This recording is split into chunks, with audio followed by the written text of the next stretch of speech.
warahmatullahi wabarakatuh. Anak-anakku dimanapun kalian berada, berlakulah sopan terhadap siapa saja, bahkan kepada mereka yang bertindak kasar kepada kalian. Bukan karena mereka pantas diperlakukan baik, tetapi karena kalian adalah orang baik. Sikap yang tulus kepada sesama tanpa membeda-bedakan akan memberikan kalian imbalan yang besar di kemudian hari. Mungkin bisa berkali-kali lipat. Bila kalian ingin merasakan perbuatan positif dalam hidup, bersikaplah dengan sopan dan baik dalam hidup pada siapapun. Ingat bahwa perilaku baik akan mencerminkan kepribadian yang baik pula. So, welcome in my video, and this video will be discuss membuat buku pembantu.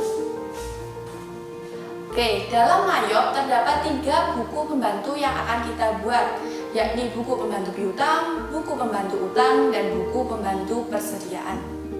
Untuk yang pertama, kita buat yaitu buku pembantu piutang. Silakan kalian buat daftar customer-nya terlebih dahulu. Customer atau bisa disebut pembeli merupakan pihak yang melakukan pembelian suatu barang atau jasa. Baik, silakan kalian kembali ke jendela comment center, pilih card file, kemudian card list, dan klik new pada kiri bawah. Selanjutnya kita isi data sesuai dengan yang ada dalam studi kasus. Pada profil, card type diisi jenis cardnya. Karena kita membuat daftar customer, maka silakan pilih customer. Name diisi nama customer. Yang pertama kita isikan adalah toko cahaya elektro. Card ID diisi dengan nomor customer yaitu C001. Address diisi dengan alamat customer yakni Jalan Jenderal Sudirman nomor 46. Kemudian city diisi dengan kota customer yaitu Surabaya. Phone yang satu diisi dengan nomor telepon 03189757732. Yang lainnya boleh dikosongi. Jika pada bagian profil sudah terisi, kita berpindah ke bagian selling detail. Selayaknya kita pilih item karena kita akan menginput transaksi perusahaan dagang. Kemudian test code-nya pastikan kalau PPN. Kemudian flag test code-nya kita ganti NT karena biaya angkut tidak dikenai pajak. Langsung lanjut ke bagian bawah yaitu payment is due-nya, pilih in a given of days. Kemudian discount day merupakan jumlah hari di mana masih mendapatkan diskon yakni 10. Balance due day merupakan jangka waktu pembayaran yakni 30. Kemudian persen diskon for early payment merupakan persentase diskon yang diberikan yakni 2%. Kemudian yang terakhir adalah persen monthly charge for late payment merupakan persentase denda jika terjadi keterlambatan pembayaran yakni 1%. Oke, data sudah terisi semua dan jika ingin membuat daftar customer kembali bisa klik new atau tekan Alt N. Dan langkah pengisiannya sama seperti sebelumnya. Dan jika semua daftar customer sudah dibuat, silakan klik OK. Yang kedua, kita membuat buku pembantu utang. Silakan kalian buat daftar suppliernya terlebih dahulu. Supplier atau penjual merupakan pihak yang mengeluarkan barang atau menjual atas permintaan customer atau pembeli. Untuk langkah-langkahnya sama dengan membuat daftar customer. Silakan kembali ke jendela comment center, kemudian pilih card file, kemudian card list, dan klik new pada bagian kiri bawah.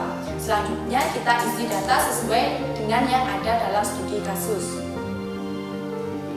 Pada profil card tipe diisi dengan jenis cardnya. Karena kita membuat daftar supplier, maka silakan pilih supplier. Name diisi nama supplier, yang pertama yaitu PT Surya, kemudian card ID nomor supplier yaitu S001. Address diisi dengan isi alamat supplier yaitu Jalan Mawar nomor 12. City diisi kota customer yaitu Surabaya. Phone satunya diisi dengan nomor telepon yaitu 0317225877. Yang lainnya boleh dikosongi. Jika pada bagian profil sudah terisi, kita berpindah ke bagian buying detail.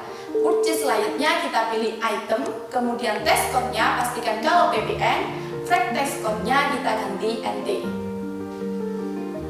Langsung lanjut di bagian bawah yaitu payment is due-nya, pilih in a given of days. Diskon days-nya 10, balance due day-nya adalah 30, Persen diskon for early payment yakni 3%. Untuk yang lain silakan dikosongi. Data sudah terisi semua dan jika kalian ingin membuat daftar supplier kembali, bisa klik new atau tekan Alt N. Dan langkah pengisiannya sama seperti sebelumnya. Jika semua daftar supplier sudah dibuat, klik OK. Oke, jika daftar customer dan supplier sudah dibuat, sekarang kita mengisi saldonya. Yang pertama kita mengisi saldo customer.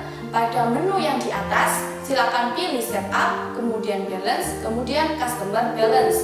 Jika customer yang masih memiliki hutang, pilih customer yang masih memiliki hutang, baca daftar saldo piutang, kemudian klik button add sale, kemudian Mayop akan menampilkan layar historical sale.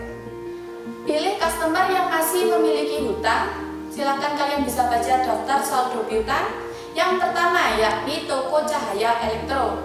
Invoice-nya diisi dengan nomor faktur yaitu F-11-12, kemudian date diisi dengan tanggal faktur yaitu 25 November 2019. Memo diisi keterangan yakni saldo awal piutang Toko Cahaya Elektro. Kemudian total including tax-nya diisi dengan total penjualan dan PPN outcome yaitu 33 juta.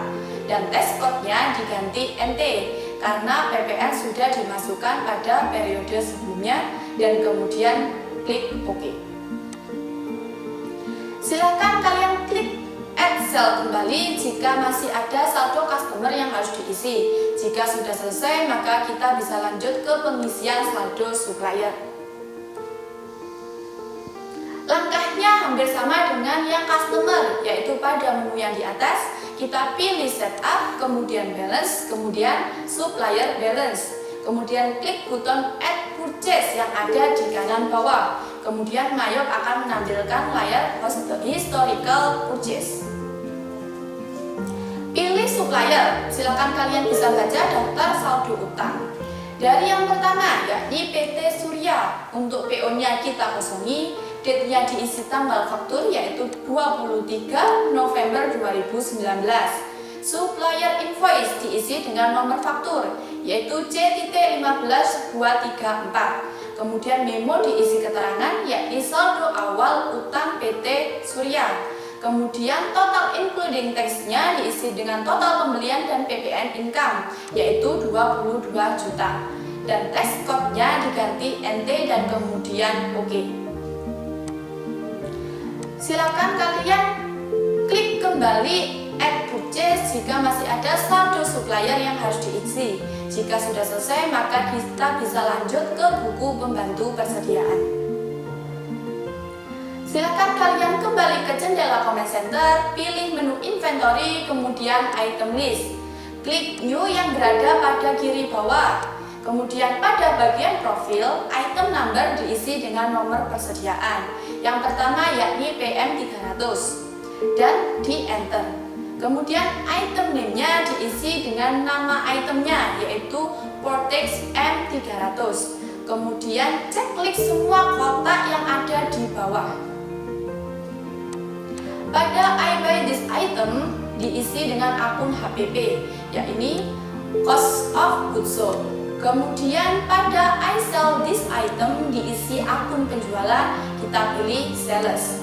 Kemudian pada I inventory this item diisi akun persediaan barang dagang, yakni merchandise inventory.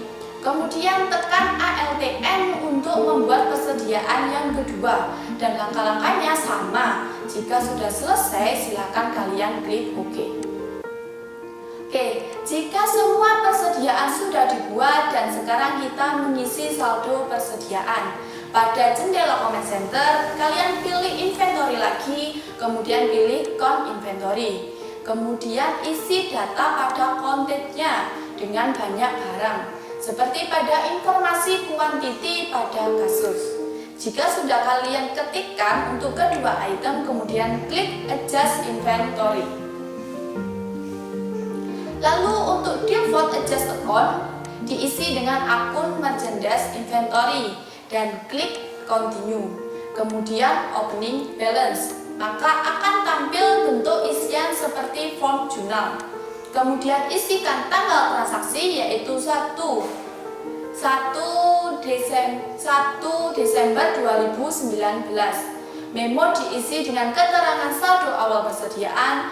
Selanjutnya isi unit cost-nya dengan harga beli sesuai dengan harga barangnya, yaitu 16 juta dan 12.500.000. Jika sudah selesai, silakan kalian klik record.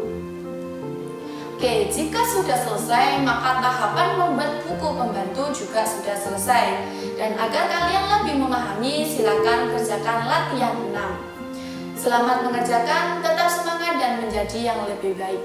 Wassalamualaikum warahmatullahi wabarakatuh.